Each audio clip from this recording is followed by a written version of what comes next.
This is Caroline, and thank you for joining me today for Conversations with Michael.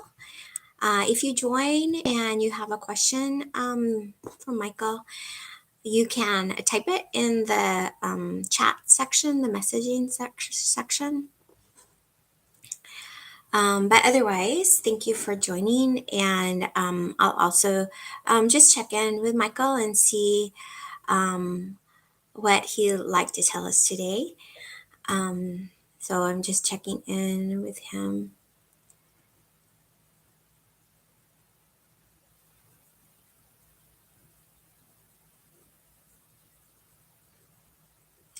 So he's starting by saying, you're overdue for an update about what's happening in the universe.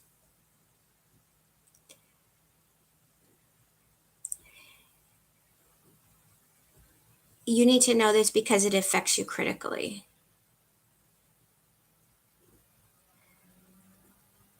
You see yourselves as disconnected from everything that's happening in the universe, but you're actually playing like a critical role right now. It's like the whole universe is watching what's happening here.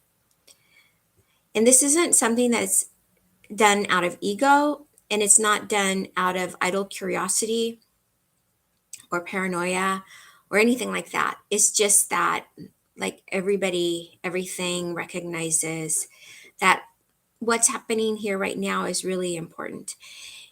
And it's not exactly like we're an experiment. It's not like we're an experiment or being experimented upon.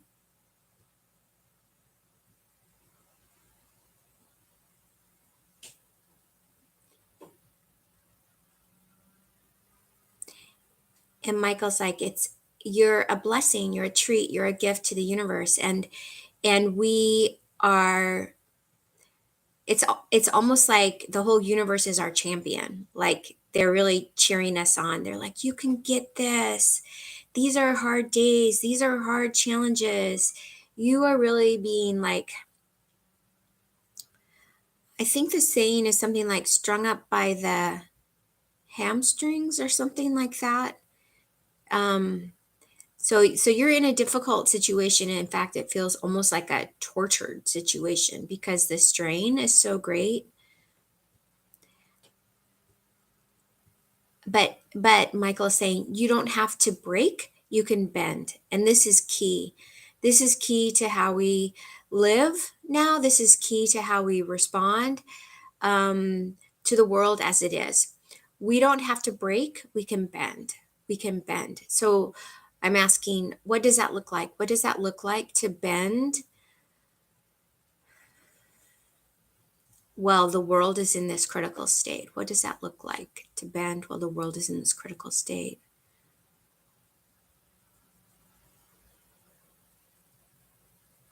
So he's saying bending means to accept grace. And what does that mean? What does it mean to accept grace as a form of bending?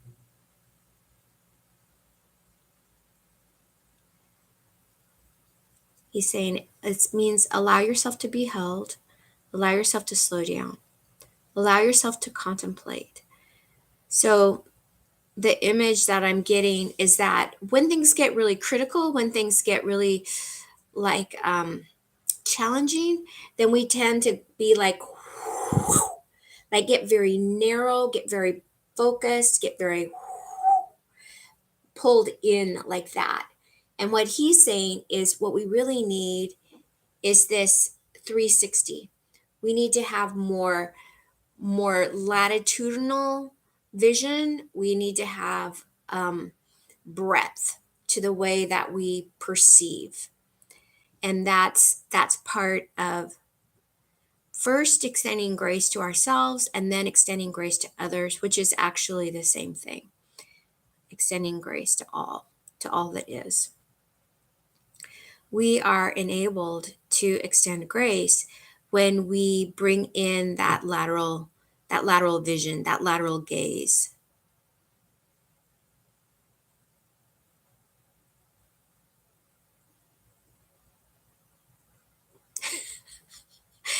And he's just like, you guys need to stop being so vindictive.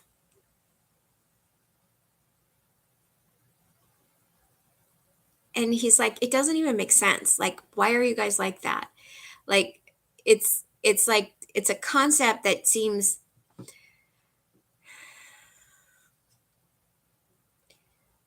fruitless. Like there's no point to it. Why are we vindictive? That's what I want to know.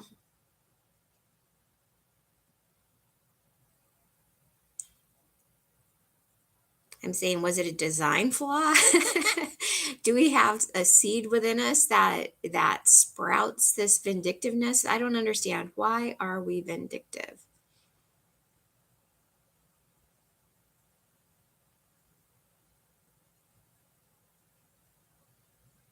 So he's saying that we're vindictive because it comes from something that we're not doing. And what is that thing that we're not doing?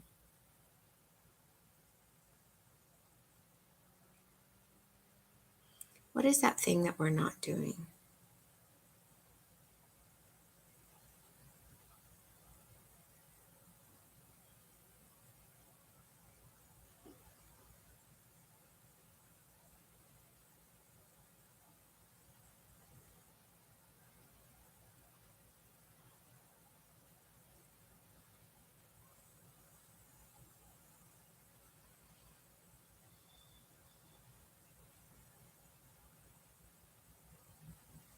He said it has to do with the third chakra, so the solar plexus.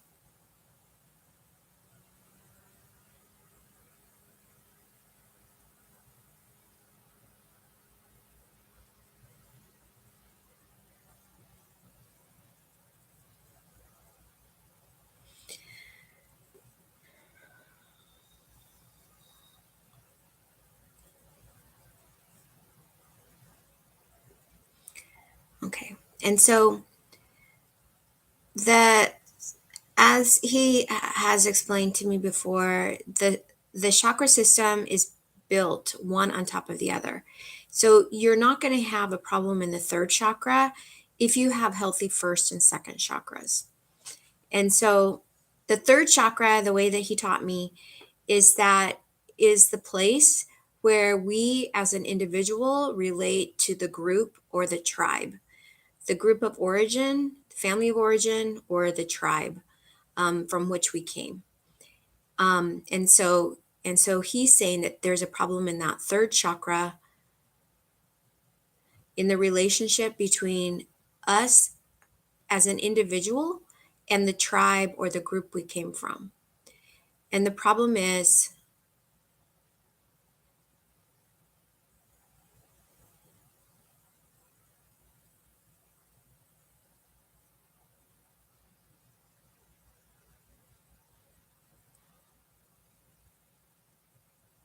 oh, okay. So the problem is that if we actually engage in relationship with the tribe or the family of origin or the group of origin as an individual, we are afraid that we will be alienated, we will be ostracized, we will be kicked out, we will be shunned. So we are afraid of activating the third chakra.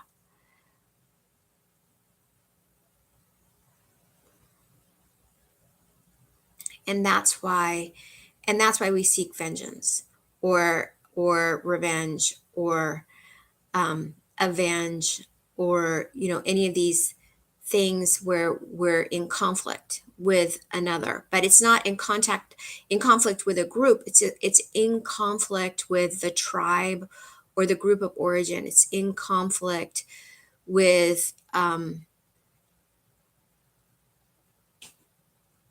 the origin group. The origin group is like the primal group that birthed us, that we kind of belong to ideologically and energetically.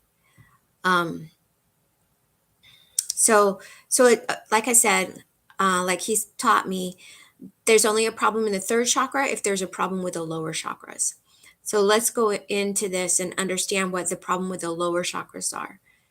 So the second chakra is the chakra where we are still within the group of origin, the tribe, the family of origin, the we are in that group as a differentiated, individuated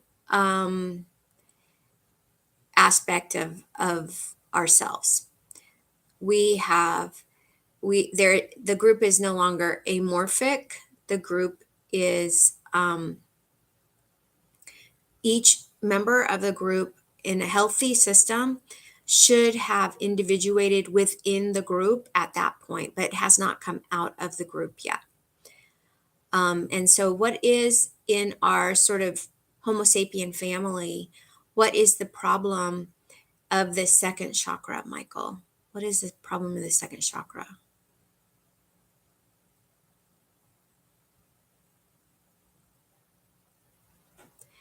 So he said it's that we don't want to, we don't want to see each other as individuated within the group.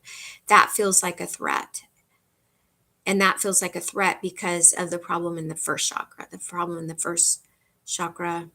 The first chakra is where there is all one within the group of origin, within the tribe, all one.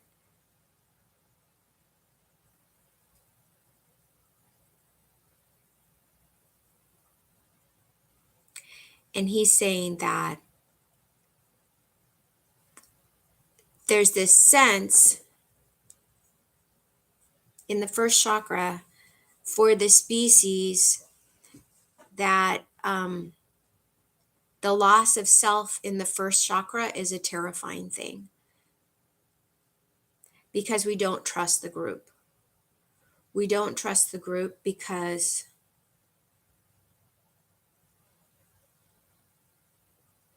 of infractions in the past. So it's like we have too good of a memory as a species. Like the species almost needs to have that memory removed of the original insult, of the individual, of being unsafe in the tribal group.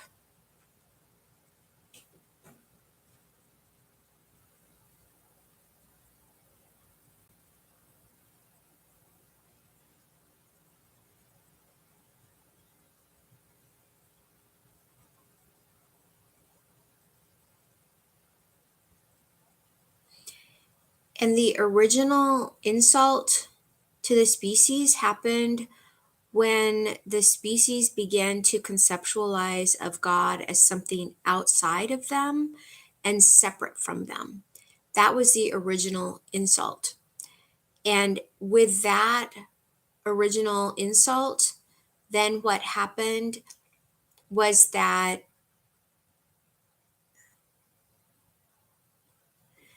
there was like an atomization. There was like an atomization of the species. So, like casting out God or the divine from us, putting God on the outside of us, created everything to crack and splinter and fall apart. Like, it's like if you have a cake of salt or a block of salt and you throw it down and then you see all the particles just you know spread out, individuate. It's like that. It's almost like God was the glue that held us together in the original first chakra. That as long as we saw God as within us, as part of us, as intermingled with us, then we saw each other as non-threatening. But when there came to be a time that God was, what Michael is saying, is thrown out from that tribe and conceptualized and misperceived as something that's outside of us and separate from us, that is where all of our hardships began. That is the true insult and assault. The original insult, the original assault of the first chakra. And so the solution is to bring God back. The solution is to bring back the divine into the tribe. It's to recognize that the divine is within, that we commingle with the divine, that the divine is not something in heaven or something that we need an intermediary for, or something that we have to appease, but that it's an elemental aspect of self. It's an elemental aspect of group. It's an elemental aspect of being, and that we cannot live as a species, let alone as individuals, unless we go back to our original state where we recognize that God is within and that we are aspects and elements of God, and that in the first chakra, all is one. All is one. And it is the divine that connects us.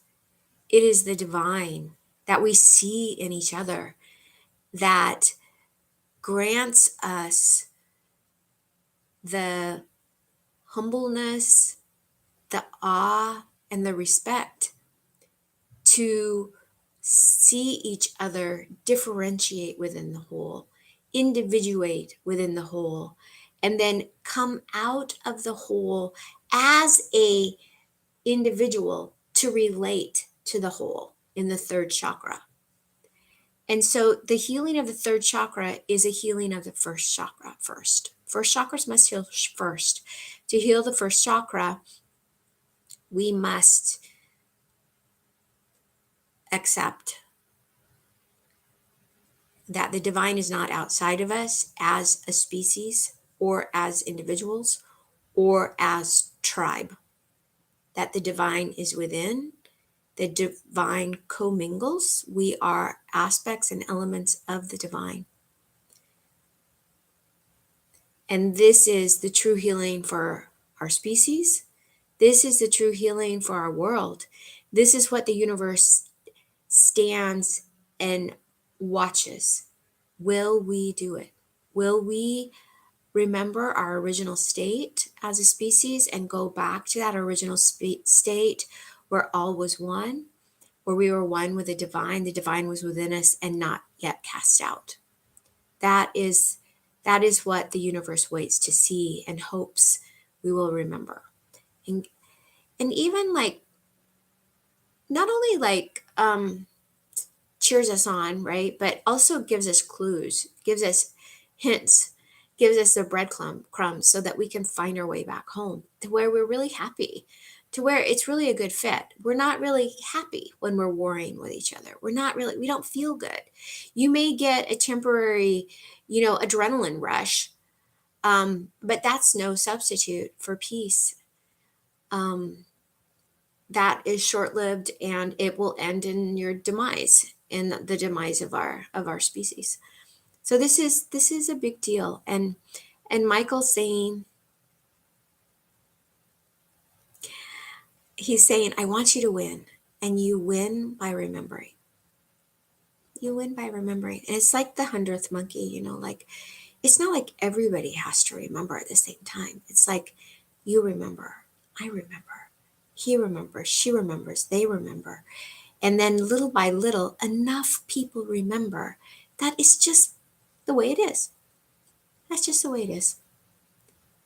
Everyone comes to know that the divine is within, that we commingle with the divine, that we honor and embrace each other. We see the divine in each other. We're not separate.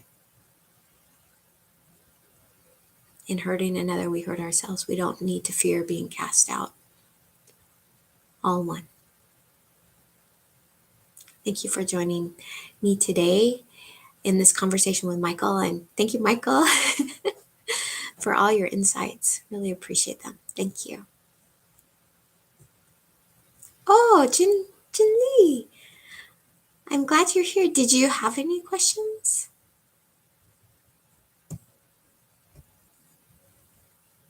It's so good. It's so good to see you again. All right. It. Did you want to say something or talk to Michael?